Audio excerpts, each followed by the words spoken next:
Yes hi ಸ್ನೇಹಿತರೆ, ನಮಸ್ಕಾರ. ನಾನು ನಿಮ್ಮ ಪ್ರೀತಿಯ ಮಾಳಿಂಗರಾಯ ರಾಯಚೂರು ಅಂತ.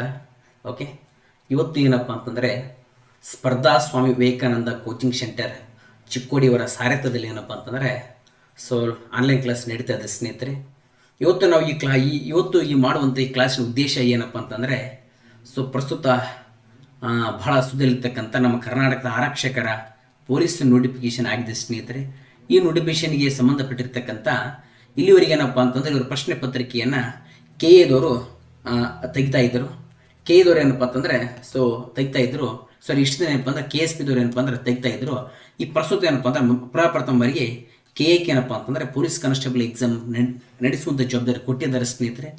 ಇದರ ನಿಟ್ಟಿನಲ್ಲಿ ಮುಂಬರುವಂಥ ದಿನಮಾನದಲ್ಲಿ ಕೆ ಎ ಪ್ರಶ್ನೆ ಪತ್ರಿಕೆ ಹೇಗಿರಲಿದೆ ಎಂಬತಕ್ಕಂಥ ಒಂದು ಇದೇನಪ್ಪ ಅಂದ್ರೆ ಒಂದು ಈಗ ಡೆಮೋ ಕ್ಲಾಸ್ ಆಗಿ ಏನಪ್ಪ ಅಂತಂದರೆ ಇವತ್ತಿನ ಪ್ರಥಮ ಕ್ಲಾಸನ್ನು ಸ್ಟಾರ್ಟ್ ಮಾಡ್ತದೆ ಸ್ನೇಹಿತರೆ.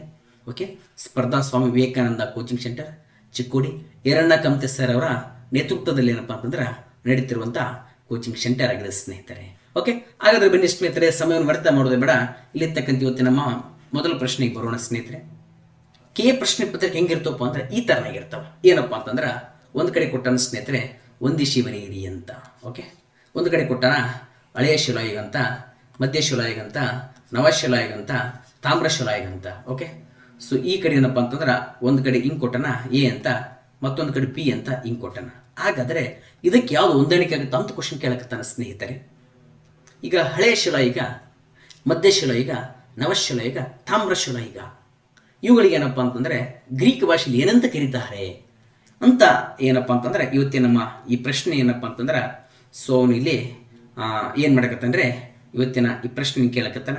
ಎಸ್, ಹಾಗಾದ್ರೆ ಇಲ್ಲಿ ನೋಡಿ ಸ್ನೇಹಿತರೆ, ಈ ಕೆಳಗಡೆ ಏನಪ್ಪ ಅಂತಂದ್ರೆ 1ಕ್ಕೆ ಎ ಅಂತ, 2ಕ್ಕೆ ಬಿ ಅಂತ, 3 ಸಿ ಅಂತ, 4 ಡಿ ಅಂತ ಈ ಥರ ಏನಪ್ಪ ಅಂತಂದ್ರೆ ಕೊಟ್ಟಿದ್ದಾನೆ. ಎಸ್, ಹಾಗಾದರೆ ಇಲ್ಲಿ ನೋಡಿ ಸ್ನೇಹಿತರೆ, ಹಳೆಯ ಶಿಲಾಯುಗ ಅಂತಂದರೆ ಏನಂತ ಕರಿತೀವಿ?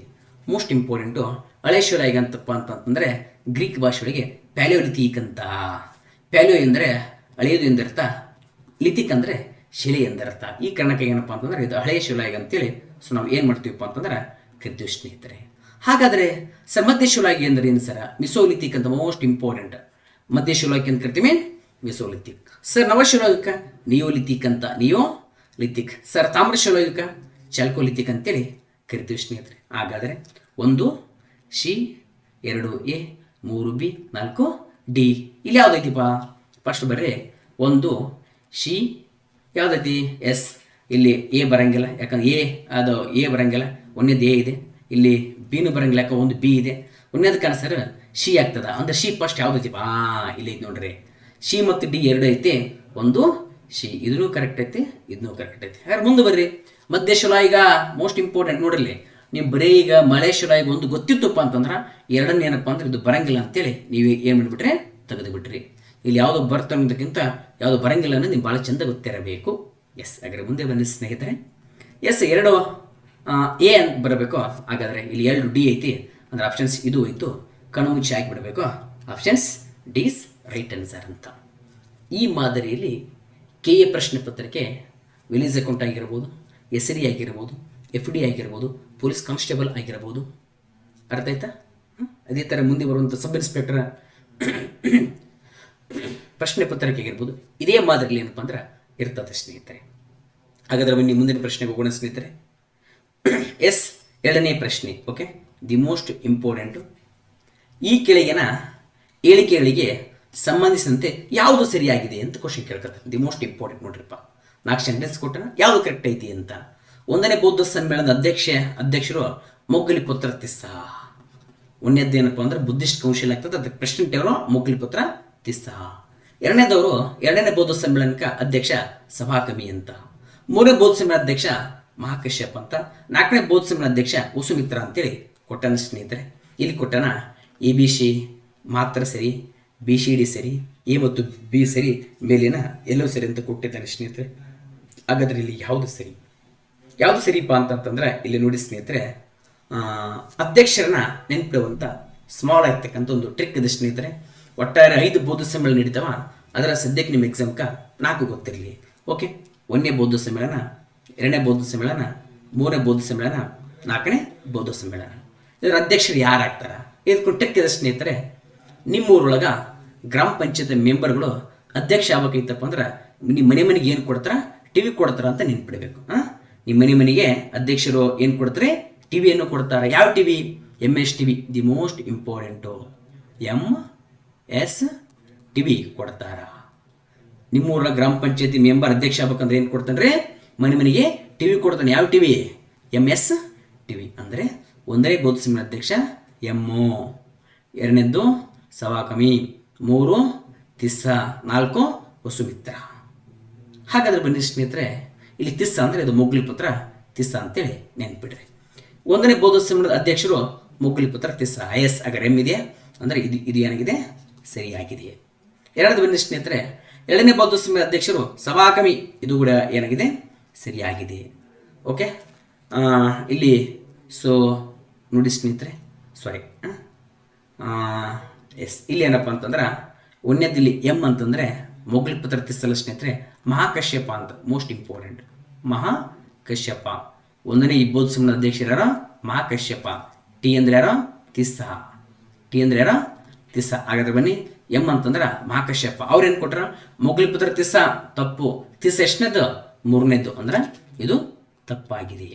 2ನೇದು ಬರ್ರಿ, ಸಭಾಕಮಿ ಸರಿಯಾಗಿದೆ. 3ನೇ ಬೌದ್ಧ ಸಮ್ಮೇಳನದ ಅಧ್ಯಕ್ಷರು ಮಹಾಕಶ್ಯಪ. ತಪ್ಪು.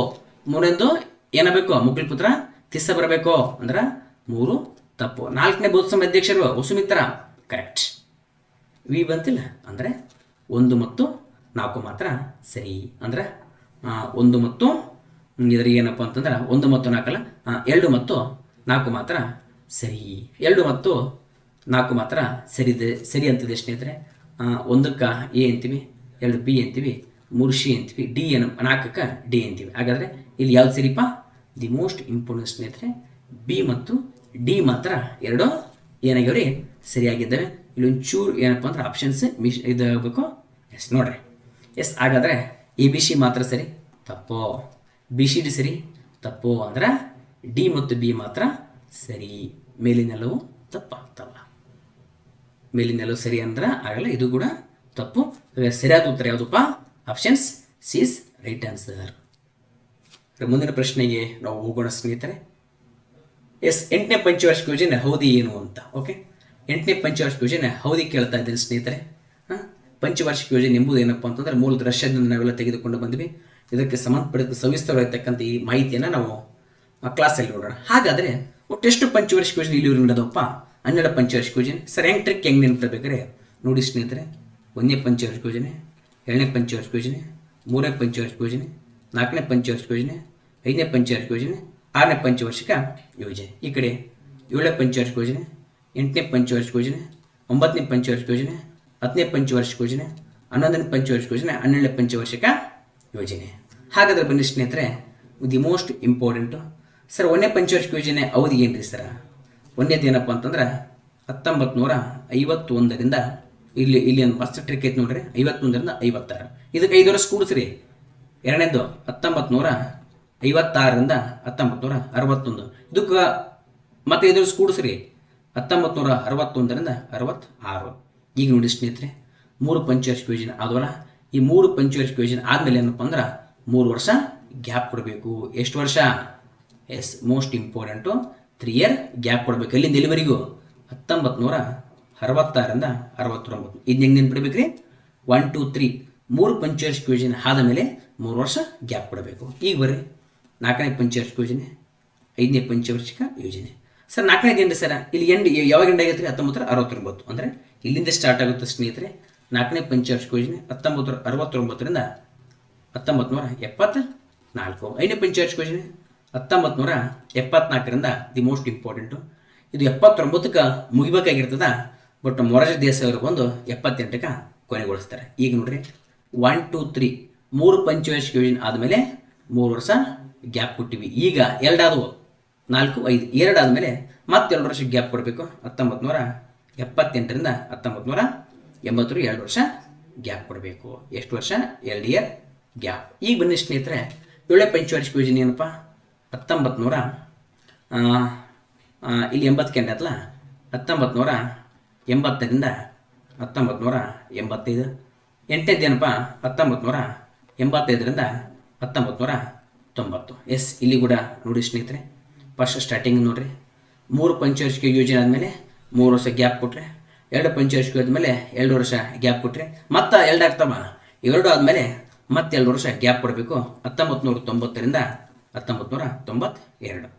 ಎಸ್ ಈಗ ಬರ್ರಿ 9ನೇ ಪಂಚವಾರ್ಷಿಕ ಯೋಜನೆ 10, 11, 12. ಇಲ್ಲಿ ಸ್ಟಾಪ್ ಮಾಡೋಂಗಿಲ್ಲ, ಕೊನೆಗೆ ಫುಲ್ ಸ್ಟಾಪ ಮಾಡಿಬಿಡೋದು.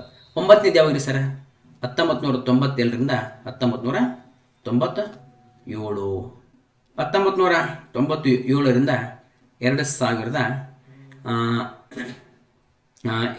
2002.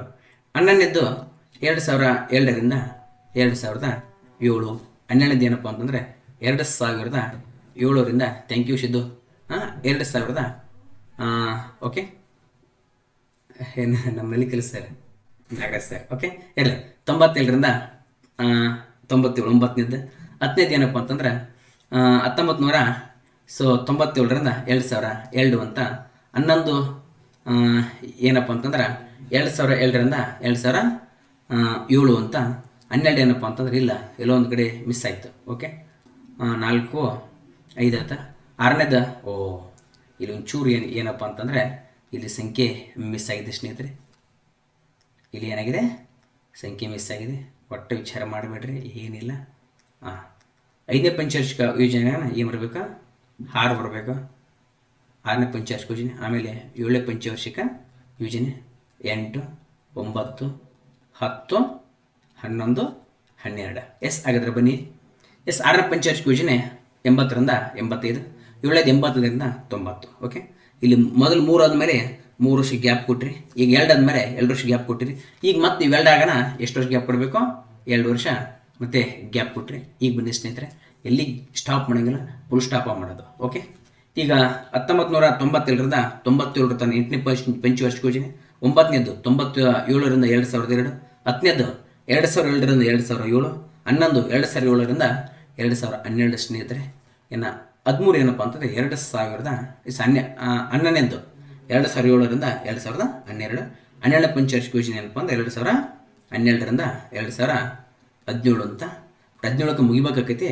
ಬಟ್ 2015ಕ್ಕೆ ಏನಪ್ಪ ಅಂತಂದ್ರೆ ನರೇಂದ್ರ ಮೋದಿಜಿಯವರು ಬಂದು ಇದನ್ನ ಏನು ಮಾಡ್ತಾರೆ? ಸ್ಟಾಪ್ ಮಾಡಿಬಿಡ್ತಾರೆ. ಅರ್ಥ ಆಯ್ತಾ?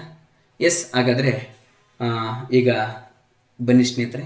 ಸೊ ಈಗ ನಾವು ಏನು ಮಾಡೋಣಪ್ಪ ಅಂತಂದರೆ ಮುಂದಕ್ಕೆ ಹೋಗೋಣ. ಹಾಗಾದರೆ ಇಲ್ಲಿ ನೋಡಿ, ಸರಿಯಾದ ಉತ್ತರ ಯಾವುದಪ್ಪ? 8ನೇ ಪಂಚವಾರ್ಷಿಕ ಯೋಜನೆ 97ರಿಂದ 97 ಅಂದರೆ 90 ಈಸ್ ರೈಟ್ ಆನ್ಸರ್. ಓಕೆ, ಕರೆಕ್ಟಾಗಿ ಏನಪ್ಪ ಅಂತಂದರೆ ಇದನ್ನು ನೀವು ಈ ಥರ ಬರ್ಕೊಂಡ್ಬಿಡ್ರಿ. ಏನು ಭಾಳ ಈಜಿ ಏನಿಲ್ಲ. ಮೊದಲ 1, 2, 3 3 ಆಗ್ತವೆ. ಎಷ್ಟು ವರ್ಷ ಗ್ಯಾಪ್ ಕೊಡಬೇಕು? 3 ವರ್ಷ. ಆಮೇಲೆ 4, 5 ಆಗ್ತವೆ. 2 ಆಗ್ತವೆ, 2 ವರ್ಷ ಗ್ಯಾಪ್ ಕೊಡಬೇಕು. ನೆಕ್ಸ್ಟ್ 6, 7 ಆಗ್ತವೆ, 2 ವರ್ಷ ಗ್ಯಾಪ್ ಕೊಡಬೇಕು. ಇನ್ನು 8, 9, 10, 11, 12 ಲಾಸ್ಟಿಗೆ ಬಂದು ಅದನ್ನು ರದ್ದು ಮಾಡಿಬಿಡೋದು. ಓಕೆ, ಇಷ್ಟು ನೆನ್ಪಿಟ್ಟುಬಿಟ್ರೆ ಇನ್ನೇನಿಲ್ಲ ಬಗ್ರಿ. ಬನ್ನಿ ಮುಂದಿನ ಪ್ರಶ್ನೆಗೆ ಹೋಗೋಣ. ಎಸ್, ಕೆಳಗಿನವುಗಳಲ್ಲಿ ಯಾವುದೋ ಸಂವಿಧಾನಾತ್ಮಕ ಅಂಗವಾಗಿದೆ ಅಂತ ಕ್ವಶನ್ ಕೇಳ್ತಾನೆ. ನೋಡ್ರಿ, ಯಾವುದೋ ಸಂವಿಧಾನದಲ್ಲಿ ಐತಿ ಅಂತ ಕ್ವಶನ್ ಕೇಳ್ತಾನೆ. ಅಂಗವಾಗಿದೆ. ಎಸ್, ಚುನಾವಣಾ ಆಯೋಗ. ಎಸ್, ಫ್ಯಾಂಟಾಸ್ಟಿಕ್ ಇದೆ ಸ್ನೇಹಿತರೆ. ಚುನಾವಣಾ ಆಯೋಗ ಸಂವಿಧಾನದಲ್ಲಿದೆ. ತಿಳ್ಕೊಂಬಿಡ್ರಿ, ಯಾವುದಕ್ಕೆ ಆರ್ಟಿಕಲ್ ಐತಿ ಅದು ಸಂವಿಧಾನದಲ್ಲಿ ಐತಿ ಅಂದಾಗ 324 ಏನಪ್ಪ ಅಂದ್ರೆ ಸೊ ಚುನಾವಣಾ ಆಯೋಗದ ಕುರಿತು ಮಾಹಿತಿ ನೀಡ್ತದ. ಇದು ಏನಪ್ಪ ಅಂದ್ರೆ 1950 ಜನವರಿ 24ರಂದು ಸೊ ಸ್ಥಾಪನೆ ಆಯಿತು ಸ್ನೇಹಿತರೆ. ಓಕೆ, 24ರಂದು ಏನಾಯಿತು? ಸ್ಥಾಪನೆ ಆಯ್ತು ಅಂತೇಳಿ ಸೊ ನಿಮ್ಗೆ ಏನಿರಬೇಕು? ಗುರುತಿರಬೇಕು. ಓಕೆ, ಇದು 24 ಏನು 25? ಇದು ಯಾವುದಕ್ಕೆ ಏನಪ್ಪ ಅಂದ್ರೆ ಇದನ್ನು ಸ್ವಲ್ಪ ಚೂರು ಈ ಡೇಟ್ ನೀವೇ ಸ್ವಲ್ಪ ಒಂದು ಕ್ಲಾರಿಫಿಕೇಶನ್ ಮಾಡ್ಕೊರಿ. ಮೇ ಬಿ 25 ಇರಬೇಕು. 25. ಓಕೆ, ಬನ್ನಿರಿ. SC/ST ಆಯೋಗ. ಹೌದು, SC/ST ಆಯೋಗ ಕೂಡ ಏನಪ್ಪ ಸಂವಿಧಾನದಲ್ಲಿ ಐತಿ. ಸಂವಿಧಾನದಲ್ಲಿ ಐತಿ. ಯಾಕಪ್ಪ ಅಂದರೆ SC ಆಯೋಗ ಏನಪ್ಪ ಅಂತಂದರೆ 338ನೇ ವಿಧಿಯಲ್ಲಿ ಹೇಳ್ತೀವಿ. ST ಆಯೋಗ 338A ವಿಧಿಯಲ್ಲಿ ಹೇಳ್ತೀವಿ. ಸರ್, ನೀತಿ ಆಯೋಗ. ಎಸ್, ನೀತಿ ಆಯೋಗ ಏನಪ್ಪ ಅಂತಂದ್ರೆ ಮೋಸ್ಟ್ ಇಂಪಾರ್ಟೆಂಟ್, ಇದು ಸಂವಿಧಾನದಲ್ಲಿ ಇಲ್ಲ. ಇದು ಏನಪ್ಪ ಅಂತಂದರೆ ಕೇವಲ ಒಂದು ಥಿಂಕ್ ಟ್ಯಾಂಕ್ ಸಲಹೆ ನೀಡುವಂಥ ಸಂಸ್ಥೆಯಾಗಿದೆ. ಈ ಕಾರಣಕ್ಕೆ ಏನಪ್ಪ ಅಂದರೆ ಸಲಹಾತ್ಮಕ ಸಂಸ್ಥೆಯಾಗಿದೆ. ಸೊ ಈ ಕಾರಣಕ್ಕೆ ಏನಪ್ಪ ಅಂದರೆ ಇದು ಸಂವಿಧಾನದಲ್ಲಿ ಇಲ್ಲ. ಇದನ್ನ ಏನಪ್ಪ ಅಂತಂದರೆ 2015 ಸೊ ಜನವರಿ 1ನೇ ತಾರೀಕಿಗೆ ಏನಪ್ಪ ಅಂದ್ರೆ ನರೇಂದ್ರ ಮೋದಿಜಿಯವರು ಸ್ಥಾಪನೆ ಮಾಡ್ತಾರೆ. ಹಾಗಾದರೆ ಯಾವುದು ಸಂವಿಧಾನಾತ್ಮಕ ಅಂಗವಾಗಿದೆ ಅಂತೇಳಿ ಸ್ವಾಗತ ಸ್ನೇಹಿತರೆ. ಲಂಚು ಸ್ವಲ್ಪ ಕ್ವಶನ್ ಏನಾಗಿದೆಪ್ಪ ಅಂದ್ರೆ ಮಿಸ್ಟೇಕ್ ಆಗೈತಿ, ಯಾವುದೋ ಆಗಿಲ್ಲ ಅಂತ ಆಗಬೇಕು. ಸಂವಿಧಾನಾತ್ಮಕ ಯಾವುದೋ ಅಂಗ ಅಲ್ಲ, ಯಾವುದೋ ಅಲ್ಲ ಅಂತ ಆಗಬೇಕು. ಯಾವುದಲ್ರಿ? ನೀತಿ ಆಯೋಗ ಅಲ್ಲ. ಓಕೆ, ಬನ್ನಿ ಹಾಗಾದರೆ ಮುಂದಿನ ಪ್ರಶ್ನೆಗೆ ಹೋಗೋಣ. ಈ ಕೆಳಗಿನವರಲ್ಲಿ ಯಾರು ರಾಷ್ಟ್ರಪತಿಯಿಂದ ಆಯ್ಕೆಯಾಗುತ್ತಾರೆ? The most important. ರಾಷ್ಟ್ರಪತಿಯಿಂದ ಯಾರು ಆಯ್ಕೆ ಆಗ್ತಾರೆ ಅಂತ ಕ್ವಶನ್ ಕೇಳ್ತಾರೆ. ಓಕೆ, ರಾಷ್ಟ್ರಪತಿಯಿಂದ ಆಯ್ಕೆಯಾಗೋರು ಯಾರು? SC ಆಯೋಗದ ಅಧ್ಯಕ್ಷರು ಮತ್ತು ಸದಸ್ಯರು. ಹೌದು, ಇವರನ್ನು ಏನಪ್ಪ ಅಂತಂದರೆ ರಾಷ್ಟ್ರಪತಿ ಆಯ್ಕೆ ಮಾಡುತ್ತಾನೆ. ಹಿಂದುಳಿದ ಆಯೋಗದ ಅಧ್ಯಕ್ಷ ಮತ್ತು ಸದಸ್ಯರು, ಅಬ್ವಿಯಸ್ಲಿ ಕರೆಕ್ಟ್, ಇವರನ್ನು ಕೂಡ ರಾಷ್ಟ್ರಪತಿ ಆಯ್ಕೆ ಮಾಡುತ್ತಾನೆ. ಅಟಾರ್ನಿ ಜನರಲ್ ರಾಷ್ಟ್ರಪತಿ ಆಯ್ಕೆ ಮಾಡುತ್ತಾರೆ. ಹಾಗಾದರೆ ಮೇಲಿನೆಲ್ಲವೂ ಸರಿಯಾದ ಉತ್ತರ. ಈ ಥರನ ಏನಪ್ಪ ಅಂತಂದರೆ KAದಲ್ಲಿ ಸ್ವಲ್ಪ ನಿಮ್ಮನ್ನು ಟ್ರಿಕ್ಕಿ ಮಾಡಬೇಕಂತ ಈ ಥರ ಇರ್ತಕ್ಕಂಥ ಪ್ರಶ್ನೆಗಳನ್ನು ಏನಪ್ಪ ಅಂದ್ರೆ ಕೇಳುತ್ತಾ ಹೋಗ್ತಾನೆ ಸ್ನೇಹಿತರೆ. ಓಕೆ, ಇದೇ ಕ್ವಶನ್ ಬರ್ತಾವಂತಲ್ಲ, ಈ ಮಾದರಿಯಲ್ಲಿ ಪ್ರಶ್ನೆಗಳು ಬರ್ತಾವಂತೆ ನಿಮ್ಗೆ ತಿಳಿಸಿಕೊಡುವಂಥ ಪ್ರಯತ್ನ ನಮ್ಮ ಸ್ಪರ್ಧಾ ಸ್ವಾಮಿ ವಿವೇಕಾನಂದ ಕೋಚಿಂಗ್ ಸೆಂಟರ್ ವತಿಯಿಂದ ನಡೆಯುತ್ತಿದೆ. ಬನ್ನಿ, ಮಹಿಳೆಯರಿಗೆ ವಿಧಾನಸಭೆ ಮತ್ತು ಲೋಕಸಭೆಯಲ್ಲಿ ಶೇಕಡ 33ರಷ್ಟು ಮೀಸಲಾತಿ ನೀಡಲು ಸಂಬಂಧಿಸಿ ತಿದ್ದುಪಡಿ ಯಾವುದು? ನೋಡಿ ಸ್ನೇಹಿತರೆ, ಮಹಿಳೆಯರಿಗೆ ಏನಪ್ಪ ಅಂತಂದ್ರೆ ಈ 1% ಏನಪ್ಪ ಅಂದ್ರೆ ನಾವು ಮೀಸಲಾತಿ ಕೊಟ್ಟಿವಿ. ಎಲ್ಲಿ ಕೊಟ್ಟಿವಿ? ವಿಧಾನಸಭೆಯಲ್ಲಿ, ರಾಜ್ಯ ವಿಧಾನಸಭೆಯಲ್ಲಿ ಮತ್ತು ಲೋಕಸಭೆಯಲ್ಲಿ ಕೊಟ್ಟಿವಿ. ಎಷ್ಟು ತಿದ್ದುಪಡಿ ಅಂತ ಕ್ವಶನ್ ಕೇಳಕತ್ತಾನ. 101ನೇ ತಿದ್ದುಪಡಿ, 107ನೇ ತಿದ್ದುಪಡಿ, 103, 106 ಅಂತ ಬಂದಾಗ ಸರಿಯಾದ ಉತ್ತರ ಏನಪ್ಪ? 106 ಈಸ್ ರೈಟ್ ಆನ್ಸರ್. ಹಾಗಾದ್ರೆ ಸರ್ 101 ಯಾವುದ್ರಿ ಸರ? ನೋಡಿ ಸ್ನೇಹಿತರೆ, 101ನೇ ತಿದ್ದುಪಡಿ, 107ನೇ ತಿದ್ದುಪಡಿ, 103, 104, 105, 106 ಇಷ್ಟು ತಿದ್ದುಪಡಿ ನಿಮ್ಮ ಎಕ್ಸಾಮ್ ಭಾಳ ಇಂಪಾರ್ಟೆಂಟ್ ಸ್ನೇಹಿತರೆ, ಗೊತ್ತಿರ್ಬೇಕು. ಏನ್ರಿ ಸರ್ 101ನೇ ತಿದ್ದುಪಡಿ ಯಾವಾಗ ಆಯ್ತು ರೀ ಸರ?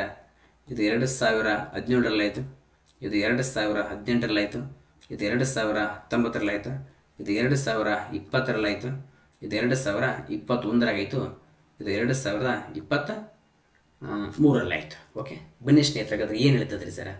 101ನೇ ತಿದ್ದುಪಡಿ ಯಾವುದು ಕುರಿತು ಮಾಹಿತಿ ನೀಡುತ್ತೆ? Most important. 101ನೇ ತಿದ್ದುಪಡಿ GST ಅಂತ, ಗೂಡ್ಸ್ ಆ್ಯಂಡ್ ಸರ್ವಿಸ್ ಟ್ಯಾಕ್ಸ್ ಅಂತ. ಸರ 102 ಏನಪ್ಪ ಅಂತಂದ್ರೆ national commission for backward classes, ರಾಷ್ಟ್ರೀಯ ಹಿಂದುಳಿದ ವರ್ಗಗಳ ಆಯೋಗಕ್ಕೆ ಯಾವ ಸ್ಥಾನಮಾನ ಕೊಟ್ಟರು? ಕಾನ್ಸ್ಟಿಟ್ಯೂಷನಲ್ ಸ್ಟೇಟ್ಮೆಂಟ್, ಸಂವಿಧಾನಾತ್ಮಕ ಸ್ಥಾನಮಾನ ನೀಡಿದರು. ಮೋಸ್ಟ್ ಇಂಪಾರ್ಟೆಂಟ್, ಸಂವಿಧಾನಾತ್ಮಕ ಸ್ಥಾನಮಾನ ನೀಡ್ತಾರೆ. ಸರ್ 103 ಏನ್ರಿ ಸರ್? The most important. ಆರ್ಥಿಕ ಹಿಂದುಳಿದವರಿಗೆ 10% ಮೀಸಲಾತಿ ಕೊಟ್ಟರು. EWS ಅಂತ, ಎಕನಾಮಿಕ್ ವೀಕರ್ ಸೆಕ್ಷನ್, ಎಷ್ಟು ಪರ್ಸೆಂಟ್? 10%. The most important. ಉದ್ಯೋಗ ಮತ್ತು ಶಿಕ್ಷಣದಲ್ಲಿ ಆರ್ಥಿಕವಾಗಿ ಹಿಂದುಳಿದವರಿಗೆ ಏನಪ್ಪ ಅಂತಂದ್ರೆ 10% ಮೀಸಲಾತಿಯನ್ನು ನೀಡಿದರು. ಸರ್ 104ನೇ ತಿದ್ದುಪಡಿ ದಿ ಮೋಸ್ಟ್ ಇಂಪಾರ್ಟೆಂಟ್. 104ನೇ ತಿದ್ದುಪಡಿ ಏನಪ್ಪ ಅಂತಂದರೆ SC ಮತ್ತು STಗಳ ಮೀಸಲಾತಿಯನ್ನು 2020ರಿಂದ 2030ಕ್ಕೆ 10 ವರ್ಷ ಮತ್ತೆ ಮಾಡಿದ್ವಿ, ಮುಂದೂಡಿದ್ವಿ. ಇದರ ಜೊತೆಗೆ ಏನಪ್ಪ ಅಂತಂದರೆ ಇಲ್ಲಿ ಆಂಗ್ಲೋ ಇಂಡಿಯನ್ಗೆ ಏನಪ್ಪ ಅಂತಂತೇಳಿ ಆಂಗ್ಲೋ ಇಂಡಿಯನ್ ಅಂತೇಳಿ ಲೋಕಸಭೆಯಲ್ಲಿ 2 ಸ್ಥಾನಗಳು, ರಾಜ್ಯಸಭೆಯಲ್ಲಿ 1 ಸ್ಥಾನಗಳನ್ನು ನೇಮಕ ಮಾಡ್ತಿದ್ವಲ್ಲ, ಇದನ್ನು ರಾಷ್ಟ್ರದಲ್ಲಿ ರಾಷ್ಟ್ರಪತಿ ಮಾಡ್ತಿದ್ದ, ಲೋಕಸಭೆಯಲ್ಲಿ ರಾಜ್ಯದಲ್ಲಿ ರಾಜ್ಯಪಾಲ ನೇಮಕ ಮಾಡ್ತಿದ್ದ. ಯಾಕೆ? ಆಂಗ್ಲೋ ಇಂಡಿಯನರ್ ಅಂದರೆ ಯಾರು? ಆಂಗ್ಲೋ ಇಂಡಿಯನರ್ ಅಂತಂದರೆ ಭಾರತದಲ್ಲಿರುವಂಥ ಬ್ರಿಟಿಷ್ ವ್ಯಕ್ತಿಗಳು. ಅವರು ಭಾರತೀಯ ಪೌರತ್ವವನ್ನು ಪಡ್ಕೊಂಡಾರ. ದೇಶಕ್ಕೆ ಸ್ವತಂತ್ರವಾದ ಮೇಲೆ ಅವ್ರ ದೇಶ ಬಿಟ್ಟು ಹೋಗ್ಲಿ ಇಲ್ಲೇ ಉಳ್ಕೊಂಡ್ರು. ಅರ್ಥ ಆಯ್ತಾ? ಅವರಿಗಾಗಿ ಏನಪ್ಪ ಅಂತಂದ್ರೆ ನಮ್ಮ ಶಾಸನಸಭೆಯಲ್ಲಿ ಸ್ಥಾನಗಳನ್ನ ಇಲ್ಲಿವರೆಗೆ ಮೀಸಲಿದ್ದೀವಿ. ಈ ಮೊನ್ನೆ 104ನೇ ತಿದ್ದುಪಡಿ ಪ್ರಕಾರ ಏನು ಮಾಡ್ತಾರಪ್ಪ ಅಂದರೆ ಇದನ್ನು ಏನು ಮಾಡ್ತಾರೆ? ರದ್ದು ಮಾಡಿದರು. ಬನ್ನಿ, 105ನೇ ತಿದ್ದುಪಡಿ 2021 ಏನು ಹಾಕಿದ್ರಿ ಸರ? ಹಿಂದುಳಿದ ವರ್ಗದವರು ಯಾರು? OBC ಕಾಸ್ಟ್ ಅಂತ ಯಾರು ನಿರ್ಧಾರ ಮಾಡಬೇಕು? ಇದು ಮೊದಲು ರಾಜ್ಯ ಸರ್ಕಾರಕ್ಕೆ ಇತ್ತು. ನಂತರ ಏನಪ್ಪ ಅಂತಂದರೆ 107ನೇ ತಿದ್ದುಪಡಿ ಮಾಡೋಣ, ಈ ಅಧಿಕಾರ ಕೇಂದ್ರ ಸರ್ಕಾರಕ್ಕೆ ಹೋಗಿತ್ತು. ನಂತರ ಸುಪ್ರೀಂ ಕೋರ್ಟ್ ಹೇಳ್ತದ, ಕೇಂದ್ರದವರು ನೀವು ಪ್ರತಿಯೊಂದು ರಾಜ್ಯದಲ್ಲಿರ್ತಕ್ಕಂಥ ಯಾವ ಜಾತಿ ಹಿಂದುಳಿದೈತಿ ಅಂತೇಳಿ ನಿಮ್ಗೆ ಗುರುತಿಸೋದು ಕಷ್ಟ ಆಗ್ತದ, ಅದಕ್ಕೆ ಅದರ ಮರಳಿ ರಾಜ್ಯಕ್ಕೆ ಕೂಡಿರಿ ಅಂತ ಹೇಳ್ತದ. ಅವಾಗ ಏನಪ್ಪ ಅಂತಂದರೆ OBCಗಳನ್ನು ನಿರ್ಧಾರ ಮಾಡುವಂಥ ಅಧಿಕಾರ ಯಾರಿಗೆ ಕೊಟ್ಟರು? ರಾಜ್ಯ ಸರ್ಕಾರಕ್ಕೆ ಮರಳಿ ಏನಪ್ಪ ಅಂದ್ರೆ ಕೊಡ್ತಾರೆ. ಎಷ್ಟನೇ ತಿದ್ದುಪಡಿ? 105ನೇ ತಿದ್ದುಪಡಿ. ಆ್ಯಂಡ್ ದಿ ಮೋಸ್ಟ್ ಇಂಪಾರ್ಟೆಂಟ್ ಸ್ನೇಹಿತರೆ 106ನೇ ತಿದ್ದುಪಡಿ 2023 ಏನಪ್ಪ ಅಂದ್ರೆ ಇದೇ ಸ್ನೇಹಿತರೆ, ಮಹಿಳೆಯರಿಗೆ ಏನಪ್ಪ ಅಂದ್ರೆ 33% ಮೀಸಲಾತಿಯನ್ನು ನೀಡಲಾಯಿತು ಅಂತ. ಓಕೆ, ಇತ್ತೀಚೆಗೆ ಏನಪ್ಪ ಅಂತಂದ್ರೆ 131ನೇ ತಿದ್ದುಪಡಿ ಮಸೂದೆ ಫೇಲ್ ಆಯಿತು. ಅದು ಯಾಕಪ್ಪ ಅಂತಂದರೆ ಇರ್ತಕ್ಕಂಥ ಲೋಕಸಭಾ ಸ್ಥಾನಗಳನ್ನು ಹೆಚ್ಚಿಗೆ ಮಾಡುತ್ತಿದ್ದರು. 543ರಿಂದ 850 ಆಗ್ತಿದ್ವು. ಓಕೆ, 543 43 ಗರಿಷ್ಠದವನ. ಇಲ್ಲಿಂದ ಏನಪ್ಪ ಅಂತಂದ್ರೆ 850ಕ್ಕೆ ಏನಪ್ಪ ಅಂತ ಸ್ಥಾನಗಳನ್ನು ಏರಿಕೆ ಆಗೋದನ್ನು ಮತ್ತು ಮಹಿಳೆಯರಿಗೆ 33% ಮೀಸಲಾತಿಯನ್ನು ನೀಡುವಂಥ ಮಸೂದೆ ಏನಪ್ಪ ಅಂದ್ರೆ ಮೊನ್ನೆ ಲೋಕಸಭೆಯಲ್ಲಿ ಏನಪ್ಪ ಬಿತ್ತು. ಯಾಕಪ್ಪ ಅಂದರೆ ಲೋಕಸಭೆಯಲ್ಲಿ 2/3 ಇಷ್ಟು 2/3 ಅಷ್ಟು ಏನಪ್ಪ ಅಂದ್ರೆ ಅಲ್ಲಿ ಬಹುಮತ ಬೇಕಿತ್ತು, ಬಹುಮತ ಸಿಗಲಿಲ್ಲ. ಈ ಕಾರಣಕ್ಕೆ ಏನಪ್ಪ ಅಂತಂದ್ರೆ 131ನೇ ತಿದ್ದುಪಡಿ ಮಸೂದೆ, ತಿದ್ದುಪಡಿ ಅಲ್ಲ, ತಿದ್ದುಪಡಿ ಬೇರೆ, ತಿದ್ದುಪಡಿ ಮಸೂದೆ ಬೇರೆ. ಏನು ಸರ್ ಹೇಳಿ ವ್ಯತ್ಯಾಸ? ತಿದ್ದುಪಡಿ ಅಂದ್ರೆ ಮೊದಲು ಮಸೂದೆ ಇರ್ತದೆ, ಅದು ಡ್ರಾಫ್ಟ್, ಅದು ಕರಡಾಗಿರ್ತದೆ. ಅದು ಏನಾದರೂ 2 ಸದನದಲ್ಲಿ ಪಾಸಾಗಿ ರಾಷ್ಟ್ರಪತಿ ಸೈನ್ ಆಯ್ತಪ್ಪ ಅಂದ್ರೆ ಅದು ತಿದ್ದುಪಡಿ ಅಂತ ಕೇಳ್ತೀವಿ. ಹಾಗಲಿಲ್ಲಪ್ಪ ಅಂತಂದ್ರೆ ಅದು ತಿದ್ದುಪಡಿ ಮಸೂದೆಯಾಗಿ ಉಳಿಯುತ್ತದೆ. ಓಕೆ, ಇರಲಿ. ಇಲ್ಲ ಬಂದಾಗ ಮುಂದೆ ಪ್ರಶ್ನೆ ಬಂದಾಗ ನೋಡೋಣ. ಎಸ್, ಕರ್ನಾಟಕದಲ್ಲಿ ಅತಿ ಹೆಚ್ಚು ಬಾರಿ ಬಜೆಟ್ ಮಂಡಿಸಿದ ಸಿದ್ದರಾಮಯ್ಯನವರ, ನೋಡ್ರಿ, ಕರ್ನಾಟಕದ ದೀರ್ಘಾವಧಿ ಮುಖ್ಯಮಂತ್ರಿ. ಕೊನೆ ಬಜೆಟ್ ಗಾತ್ರವೇನಂತೆ ದಿ ಮೋಸ್ಟ್ ಇಂಪಾರ್ಟೆಂಟ್. ಕೊನೆಯ ಬಜೆಟ್ ಯಾವಾಗ? ಅದು ಕೊಟ್ಟನ ಇದೇ ವರ್ಷ 2026-27ರಲ್ಲಿ ಸಿದ್ದರಾಮಯ್ಯ ಬಜೆಟ್ ಆದ್ಲ. ಈ ಬಜೆಟ್ ಎಷ್ಟು ಗಾತ್ರ ಇತ್ತು ಒಂದು ಕ್ವಶನ್ ಕೇಳ್ತದೆ. ದಿ ಮೋಸ್ಟ್ ಇಂಪಾರ್ಟೆಂಟ್, ಭಾಳ ಇಂಪಾರ್ಟೆಂಟ್ ಬಜೆಟ್ ಮೇಲೆ ಒಂದು ಕ್ವಶನ್ ಇರ್ತದೆ ಸ್ನೇಹಿತರೆ. ಸರಿಯಾಗಿ ಹೋಗ್ತೀರಿ ಏನಪ್ಪ ಅಂದ್ರೆ ಆಪ್ಷನ್ಸ್ 1 ಇಸ್ ರೈಟ್ ಆನ್ಸರ್. ಇಲ್ಲಿ ಏನಂತ ಕ್ವಶನ್ ಕೇಳ್ತಾನ್ರಿ ಸರ್? ಇಲ್ಲಿ ಏನಪ್ಪ ಅಂತಂದ್ರೆ ಈ ನಿಮ್ಗೆ 44 ಬಿಡಿ 10 100 1000 10 ಲಕ್ಷ. ಓಕೆ, 44,08,04 ಕೋಟಿ. ಇದು ಏನಪ್ಪ ಅಂತಂದರೆ ಕರ್ನಾಟಕದ ಬಜೆಟ್, ಕರ್ನಾಟಕದ ಬಜೆಟ್. ಓಕೆ, ಬಿಡಿ 10 100 1000 10,000 ಲಕ್ಷ. ಅರ್ಥ ಆಯ್ತಾ? ಓಕೆ, ಇಷ್ಟೇನಪ್ಪ ಅಂತಂದ್ರೆ ಇದು ನಮ್ಮ ಕರ್ನಾಟಕದ ಬಜೆಟ್. ಸರ್ ಮತ್ತು ಇದೇನು ಸರ? ಇದೇನಪ್ಪ ಅಂತಂದ್ರೆ ಇದು ಮೋಸ್ಟ್ ಇಂಪಾರ್ಟೆಂಟ್ ಸ್ನೇಹಿತರೆ.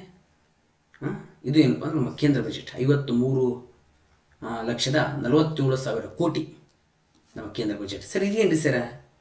ಇದು ಗೌರ್ಮೆಂಟ್ ಆಫ್ ಇಂಡಿಯಾ ಬಜೆಟ್ ಅಂದರೆ 2026-27 ನರೇಂದ್ರ ಮೋದಿಜಿಯವರ ಬಜೆಟ್ ಇದು. ಓಕೆ, ಇನ್ನು ಸರ್ ಇದೇನು ಸರ? 28,608 ಕೋಟಿ. Most important. ಕರ್ನಾಟಕದಲ್ಲಿ ಪಂಚ ಗ್ಯಾರಂಟಿಗಳು ಜಾರಿಯಲ್ಲಿದ್ದ ಸ್ನೇಹಿತರೆ. ಅತಿ ಹೆಚ್ಚು ಪಂಚ ಗ್ಯಾರಂಟಿ ಹೋಗೋದು ಯಾವುದಪ್ಪ ಅಂತಂದರೆ ಏನಪ್ಪ ಅಂದ್ರೆ ಗೃಹ ಲಕ್ಷ್ಮಿ ಅಂತ ಕರಿತೀವಿ. ಈ ಸರಿ ಏನಪ್ಪ ಅಂದ್ರೆ ಈ ಗೃಹಲಕ್ಷ್ಮಿ ಮೀಸಲಿಟ್ಟಿರ್ತಕ್ಕಂಥ 28,608 ಕೋಟಿ. ಸರ್ ಇದೇನು ಸರ್? ಎರಡನೇದು ಏನಪ್ಪ ಅಂತಂದ್ರೆ ಅತಿ ದೊಡ್ಡ ಭಾಗ್ಯಗಳು. ಎರಡನೇದು ಗೃಹ ಜ್ಯೋತಿ ಅಂತ. ಗೃಹ ಜ್ಯೋತಿ ಮನೆಗೆ ಏನಪ್ಪ ಅಂತಂದ್ರೆ ಏನು ಕೊಡ್ತಾರೆ? ಕರೆಂಟ್ ಕೊಡ್ತಾರಲ್ಲ, ಅದು ಏನಪ್ಪ ಅಂತಂದ್ರೆ ಗೃಹ ಜ್ಯೋತಿ ಅಂತೇಳಿ. ನಾವು ಏನು ಮಾಡ್ತೀವಿ, ನಿಮ್ಗೆ ಗುರುತಿರಬೇಕು. ಅರ್ಥ ಆಯ್ತಾ? ಎಸ್, ಹಾಗಾದರೆ ಕರ್ನಾಟಕದ ಈ ಬಜೆಟ್ ಗಾತ್ರ ಆಗ ಕ್ವಶನ್ ಕೇಳ್ತಿರ್ತಾನೆ ಸ್ನೇಹಿತರೆ, ನಿಮ್ಗೆ ಭಾಳ ಚಂದ ಗುರುತಿರಬೇಕು. ಓಕೆ, ಅದೇನಪ್ಪ ಅಂತಂದ್ರೆ 44 ಲಕ್ಷದ. ಓಕೆ, ಆಗಲೇ ನಾನು 44 ಲಕ್ಷ ಸ್ನೇಹಿತರೆ, ತಪ್ಪು. ಅದು 44 ಲಕ್ಷ ಅಲ್ಲ ಸ್ನೇಹಿತರೆ, 4,40,000 ಬಿಡಿ 10 100 1000 ಲಕ್ಷ ಇರಲಿ. ಏನಪ್ಪ ಅಂತಂದ್ರೆ ಇದು 4,48,000 ಕೋಟಿ. ಅರ್ಥಾಯ್ತಾ? ಇಷ್ಟು ನೆನ್ಪಿಟ್ಬಿಡ್ರಿ. 4,48,000 ಕೋಟಿ ಕರ್ನಾಟಕದ ಬಜೆಟ್ಟು. Okay, S. ಇನ್ನು ಕರ್ನಾಟಕದ ದೀರ್ಘಾವಧಿ ಮುಖ್ಯಮಂತ್ರಿ ಯಾರಪ್ಪ ಅಂತಂದರೆ ಸಿದ್ದರಾಮಯ್ಯ ಅಂತ ಹೇಳ್ಬೇಕಾಗೈತಿ. ಸರ್ ಅತಿ ಹೆಚ್ಚು ಬಾರಿ ಬಜೆಟ್ ಎಷ್ಟು ಸಲ ಮಂಡಿಸ್ತಾನೆ ಸರ್? 16 ಬಾರಿ. 16 ಬಾರಿ ಏನಪ್ಪ ಅಂತಂದ್ರೆ ಸಿದ್ದರಾಮಯ್ಯನವರು 16 ಅಲ್ಲ, 16 ಇತ್ತು. ಮನೆಯೊಂದು ಸೇರಿ 17 ಬಜೆಟ್, 17 ಬಾರಿ ಇದು ಬಜೆಟ್ ಕೊನೆಯದಾಗಿ ಮಂಡನೆ ಮಾಡ್ಯಲ್ಲ. ಎಷ್ಟನೇದ? 17 ಬಾರಿ ಬಜೆಟ್ ಕರ್ನಾಟಕದಲ್ಲಿ ಮಂಡನೆ ಮಾಡಿ ದೀರ್ಘಾವಧಿಯ ಮುಖ್ಯಮಂತ್ರಿ ಜೊತೆಗೆ ಅತಿ ಹೆಚ್ಚು ಬಜೆಟ್ ಮಂಡನೆ ಮಾಡಿದ ಮುಖ್ಯಮಂತ್ರಿ ಎಂಬ ಖ್ಯಾತಿಗೆ ಸಿದ್ದರಾಮಯ್ಯ ಸಾಹೇಬರು ಹೆಸರಾಗಿದ್ದಾರೆ. ಎಸ್, ಬನ್ನಿ ಸ್ನೇಹಿತರೆ, ದಿ ಮೋಸ್ಟ್ ಇಂಪಾರ್ಟೆಂಟು. ಇಲ್ಲಿ ಒಂದು ಆಪ್ಷನ್ಸ್ ಕೊಡಬೇಕಾಗಿತ್ತು, ಕೊಡಲಿಲ್ಲ. ಇರಲಿ. ಏನಪ್ಪ ಅಂತಂದ್ರೆ 2026ರಲ್ಲಿ ನಡೆದ ಸಮಾವೇಶಕ್ಕೆ ಸಂಬಂಧಿಸಿದಂತೆ ಒಂದಿಷ್ಟು ಬರೆಯಿರಿ. ನೋಡಿಪ್ಪ, ಒಂದು ಕಡೆ ಸಮಾವೇಶ ಕೊಟ್ಟನ, ಮತ್ತೊಂದು ಕಡೆ ಅವುಗಳ ಸ್ಥಳ ಕೊಟ್ಟನ. ಯಾವ ಸಮಾವೇಶ ಎಲ್ಲಿ ನಡೀತೆ ಅಂತ ಕ್ವಶನ್ ಕೇಳಿ. ಯಾವಾಗ ಮೇಷ ಮಾಡಿಬಿಟ್ಟಾನ? 2026. ಇವೆಲ್ಲ ಏನಪ್ಪ ಅಂದ್ರೆ 2026ರಲ್ಲಿ ನಡೆದಂಥ ಸಮಾವೇಶಗಳು. ಸರ್ G20 ಸಮಾವೇಶ ಎಲ್ಲಿ ನಡೀತ್ರಿ? G20 ಸಮಾವೇಶ ಅಮೇರಿಕಾದಲ್ಲಿ. G7 ಸರ ಫ್ರಾನ್ಸ್ನಲ್ಲಿ. ಸರ್ ಬ್ರಿಕ್ಸ್ ನಮ್ಮ ಇಂಡಿಯಾದಲ್ಲಿ. ಆಸಿಯಾನ್ ಸಂಘಟನೆ ಸಮಾವೇಶ ಫಿಲಿಪೀನ್ಸಲ್ಲಿ. ಅರ್ಥ ಆಯ್ತಾ? ಇಲ್ಲಿ ಕೆಳಗಿಲ್ಲ ಆಪ್ಷನ್ಸ್ ಕೊಡಬೇಕಿತ್ತು, ಕೊಟ್ಟಿಲ್ಲ. ಇಲ್ಲಿ ಸರಿಯಾದ ಆಪ್ಷನ್ಸ್ ಏನಪ್ಪ ಅಂತಂದರೆ 1 2 3 4. 1ಕ್ಕೆ ಯಾವ್ದು ಸರಿ? ಓಕೆನಾ? 1ಕ್ಕೆ D, 2ಕ್ಕೆ C, 3ಕ್ಕೆ B, 4ಕ್ಕೆ A. ಇದೇನಪ್ಪ ಅಂತಂದ್ರೆ options A is right answer. Okay, 1 D, 2 C, 3 B, 4 A. Okay, ಈ ಥರನಾಗಿ ಪ್ರಶ್ನೆಗಳು ಬರ್ತಿರ್ತಾವೆ. ಇಲ್ಲಿವರೆಗೆ ಹಿಂಗಿತ್ತು ಪಿ ಸಿ ಕ್ವಶನ್ ಏನಪ್ಪ ಅಂತಂದ್ರೆ ಒಂದೇ ಕ್ವಶನ್ ಕೇಳಿಬಿಡ್ತಿದ್ದ. G20 ಸಮಾವೇಶ 2026ರಲ್ಲಿ. ಸೊ G20 ಸಮಾವೇಶ ಎಲ್ಲಿ ಹಿಡಿತುಪ್ಪ, ಪಟ್ನ ಬಿಡ್ತಾರೆ ಅಮೇರಿಕಾ ಅಂತ. ಈಗ ಹಂಗೆಲ್ಲ ತಮ್ಮ ನಾಲ್ಕು ಗೊತ್ತಿರಬೇಕು, ಅರ್ಥ ಆಯ್ತಾ? ಈ ಥರನಾಗಿ ಗೊತ್ತಿತ್ತುಪ್ಪ ಅಂತಂದ್ರೆ ಈ ಸಾರಿ ಮತ್ತು 500 ಪೋಸ್ಟ್ ರಿಲೀಸ್ ಹಾಕೊಂಡು ಕೂಡ ಕಾಲ ಆಗ್ತದೆ ಸ್ನೇಹಿತರೆ, ಅದು ಕೂಡ ಭಾಳ ಅನುಕೂಲಕರವಾಗ್ತದೆ. ಎಸ್, ಪ್ರಸ್ತುತ ನೌಕಾಪಡೆ ಮುಖ್ಯಸ್ಥರು ಯಾರು ಅಂತ. Okay, the most important. So ಪ್ರಸ್ತುತ ಯಾರಪ್ಪ ಅಂದ್ರೆ ಮೊನ್ನೆ ಕೃಷ್ಣ ಸ್ವಾಮಿನಾಥನ್ ಅವರು. ಇವ್ರು ಏನಪ್ಪ ಅಂತಂದರೆ ಈ ಭಾರತೀಯ ಈ ನೌಕಾಪಡೆಯ 27ನೇ ಮೋಸ್ಟ್ ಇಂಪಾರ್ಟೆಂಟ್ 27ನೇ ಭಾರತೀಯ ನೌಕಾಪಡೆಯ 27ನೇ ಮುಖ್ಯಸ್ಥರಾಗಿ ನೇಮಕವಾದರು.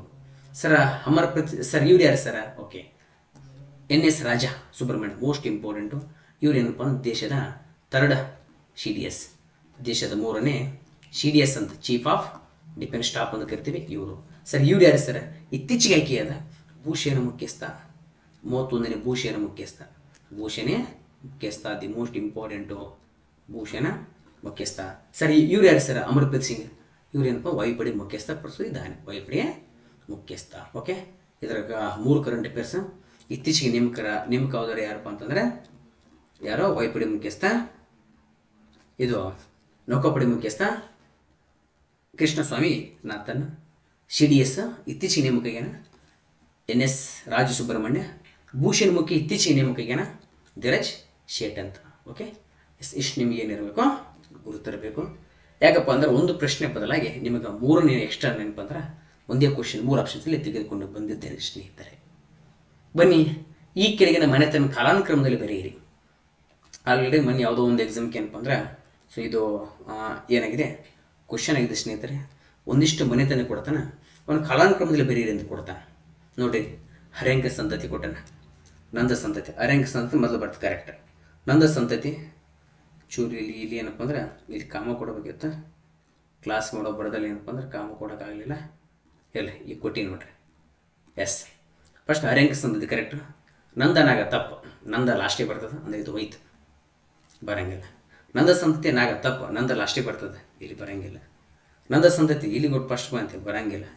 ಹಾಗಾದರೆ 3 ಹೋಗ್ಯವಪ್ಪ ಅಂತಂದ್ರೆ ಸರಿಯಾದ ಉತ್ತರ ಡಿ ಇಸ್ ರೈಟ್ ಆನ್ಸರ್. ಮೊದಲು ಹರ್ಯಾಂಕ ಸಂತತಿ. ಹರ್ಯಾಂಕ ಸಂತತಿಲಿ ಯಾರು ಬರ್ತಾರೆ? ಯಾರು ಇವರು? ಅಜಾತಶತ್ರು ಅಂತ ಬರ್ತಾನೆ, ಬಿಂದುಸಾರ ಅಂತ ಬರ್ತಾನೆ, ಬಿಂಬಸಾರ ಅಂತ ಬರ್ತಾನೆ, ಅಜಾತಶತ್ರು ಬರ್ತಾನೆ, ಉದಯನಿ ಬರ್ತಾನೆ. ನೆಕ್ಸ್ಟ್ ನಾಗ ಸಂತತಿ ಸ್ಥಾಪಕ ಶಿಶುನಾಗ ಅಂತ ಬರ್ತಾನೆ. ನಂದ ಸಂತತಿ ಸ್ಥಾಪಕ ಮಹಾಪದ್ಮನಂದ ಅಂತ ಬರ್ತಾನೆ. ಕೊನೆಯದವರು ಧನಾನಂದ. ಇವನನ್ನು ಕೊಂದು ಬಂದವರು ಯಾರಪ್ಪ ಅಂತಂದರೆ ಸೊ ಮೌರ್ಯ ಸಾಮ್ರಾಟ್ ಚಂದ್ರಗುಪ್ತ ಮೌರ್ಯ ಅಂತ. ಓಕೆ, ನೋಡಿರಿ, ಇದು ಬರೀ ಒಂದು ಕಾಮನ್ ಸೆನ್ಸ್ ನೀವು ಆನ್ಸರ್ ಹಾಕ್ಬೋದು. ಏನು? ಓಕೆ, ಹರ್ಯಾಂಕ ಮತ್ತು ನಾಗ ಸಂತತಿ ನಿಮ್ಗೆ ಗೊತ್ತಿಲ್ಲ ಅಂತ ಅನ್ಕೊಂಬಿಡ್ರಿ. ನಂದ ಮತ್ತು ಮೌರ್ಯ ನಿಮ್ಗೆ ಗೊತ್ತಿರಬೇಕು. ಅದು ಗೊತ್ತಿಲ್ಲ ಅಂದರೆ ಈ ಫೀಲ್ಡಿಗೆ ನೀವು ನಾಲಾಯಕರು. ಅರ್ಥ ಆಯ್ತಾ? ಎಸ್, ನಂದ ಸಂತತಿ ಗೊತ್ತಿರಬೇಕು, ಮೌರ್ಯ ಸಂತತಿ ಗೊತ್ತಿರಬೇಕು. ಯಾಕೆ? ಧನನಂದನನ್ನು ಕೊಂದು ಯಾರು ಅಧಿಕಾರಕ್ಕೆ ಬಂದರು? ಮೌರ್ಯ ಸಂತತಿ ಬಂತು. ಈ ಬೇಸ್ ಮೇಲೆ ನೋಡಬೇಕು. ಆದರೆ ಮೊದಲಿಗೆ ನಂದ ಬಂದತಿ, ಮೌರ್ಯ ಬಂದತಿ, ಏನೋ ಬರಬಹುದು ಅಂತೇಳಿ ಇದನ್ನಂಗೆ ಇಟ್ಕೋರಿ. ಇಲ್ಲಿ ಬರ್ರಿ, ಇಲ್ಲಿ ಫಸ್ಟಿಗೆ ಈಗ ನಂದ ಕೊಟ್ಟು ಆಮೇಲೆ ಮೌರ್ಯ ಕೊಟ್ಟಾನ, ಇದು ಕೂಡ ಸೇಮ್ ಕೊಟ್ಟಾನ. 2 ಆಪ್ಷನ್ಸ್ ಕಣ್ಣು ಮುಚ್ಚಿ ತೆಗೆದು ಬಿಡಬೇಕು. ಆಯ್ತಾ? ಅದ್ರಾಗ ಒಂಚೂರು ಸ್ವಲ್ಪ ಟ್ರಿಕ್ ಐತಿ, ನೋಡ್ಕೊಂಡು ಕರೆಕ್ಟ್ ಹಾಕಿಬಿಟ್ರೆ ಡಿ ಇಸ್ ರೈಟ್ ಆನ್ಸರ್. ಅರ್ಥ ಐತೆ? ಈ ಥರನಾಗ ಏನಪ್ಪ ಅಂತಂದ್ರೆ ಪ್ರಶ್ನೆಗಳು ಬರೋ ಸಾಧ್ಯತೆಗಳು ಏನಪ್ಪ ಅಂತಂದ್ರೆ ಸೊ ದಟ್ಟವಾಗಿದ್ದಾವೆ ಸ್ನೇಹಿತರೆ. ಇವತ್ತಿನ 10 ಪ್ರಶ್ನೆಗಳೇನಪ್ಪ ಅಂತಂದ್ರೆ ಪ್ರಶ್ನೆಗಳು ಯಾವ ಮಟ್ಟದಲ್ಲಿ ಬರ್ತಾವೆ ಅಂತೇಳಿ ತಿಳಿಸುವಂಥ ಒಂದು ಸಣ್ಣ ಪ್ರಯತ್ನ ಏನಪ್ಪ ಅಂತಂದರೆ ಸೊ ಈ ನಾನಿಮ್ಮ ಪ್ರೀತಿಯ ಸೊ ಈ ಮಾಳಿಂಗರಾಯ್ ಸರ್ ಅಂತ. ಓಕೆ, ಮಾಳಿಂಗರಾಯ್ ಸರ್ ಅಂತ. ನಾನು ಏನಪ್ಪ ಇದೇ ಚಿಕ್ಕೋಡಿಯ ಸ್ಪರ್ಧಾ ಸ್ವಾಮಿ ವಿವೇಕಾನಂದ ಕೋಚಿಂಗ್ ಸೆಂಟ್ರಲ್ಲಿ ಏನಪ್ಪ ಅಂತಂದರೆ ಇತಿಹಾಸ ಬೋಧಕನಾಗಿ ಕೆಲಸ ಮಾಡ್ತದೆ ಸ್ನೇಹಿತರೆ. ನಮ್ಮ ಸಂಸ್ಥೆ ಏನಪ್ಪ ಅಂತಂದರೆ ಸೊ ಈರಣ್ಣ ಕಮತಿ ಸರ್ ಅವರ ನೇತೃತ್ವದಲ್ಲಿ ಏನಪ್ಪ ಅಂತಂದರೆ ನಡೀತಾ ಇದೆ, ಈರಣ್ಣ ಕಮತಿ ಅಂತ. ಓಕೆ, ಯಾರ ಆಸಕ್ತಿ ಏನಪ್ಪ ಅಡ್ಮಿಷನ್ ಏನ್ರಿ ಅಡ್ಮಿಷನ್ ಇತ್ತಪ್ಪ ಅಂತಂದ್ರೆ ಈ ನಂಬರ್ಗೆ ಏನಪ್ಪ ಅಂದ್ರೆ ಸಂಪರ್ಕಿಸಿ ಏನು ಮಾಡ್ರಿ ಸೊ ಅಡ್ಮಿಷನ್ನ ಪಡ್ಕೊಳ್ರಿ. ಸರ್ ನಂಬರ್ ಏನಪ್ಪ ಅಂತಂದರೆ ತೊಗೊರಿ, ಇದು ನಮ್ಮ ಈರಣ್ಣ ಸರ್ ಕಮತಿ ಸರ್ ಅವ್ರ ನಂಬರ. ಸೊ ಏನಪ್ಪ ಅಂತಾರೆ 73 535 76 76 737. ಓಕೆ, ಇದು ಏನಪ್ಪ ಅಂದರೆ ಯಾರ್ದು ನಮ್ಮ ಈರಣ್ಣ ಕಮತೆ ಸರ್ ಅವರ ನಂಬರು. ಅಡ್ಮಿಷನ್ ನಂಬರ್ಗೆ ಏನಪ್ಪ ಅಂದ್ರೆ ಸಂಪರ್ಕ ಮಾಡಿಕೊಳ್ಳಿ ಸ್ನೇಹಿತರೆ. ಓಕೆ, ಇದು ಬರೀ ಕ್ವಶನ್ ಹೆಂಗೆ ಬರ್ತಾವೆ ಅಂತೇಳಿ ಹೇಳೋ ಒಂದು ಸಣ್ಣದ ಪ್ರಯತ್ನ. ಇನ್ನು ಇದೆಲ್ಲ ಸಾಗರ ಇದೆ. ಓಕೆ, ಸಮಯದ ಅಭಾವ ಇರುವುದರಿಂದ ಇವತ್ತಿನಿಗೆ ಈ ವಿಡಿಯೋನ ಇಲ್ಲಿಗೆ ಮುಗಿಸ್ತಾ ಇದ್ದೀನಿ ಸ್ನೇಹಿತರೆ. ಜೈ ಹಿಂದ್, ಜೈ ಕರ್ನಾಟಕ, ನನ್ನ ಪ್ರೀತಿಯ ಮಾಳಿಂಗರಾಯ ರಾಯಚೂರು. ನಮಸ್ಕಾರ.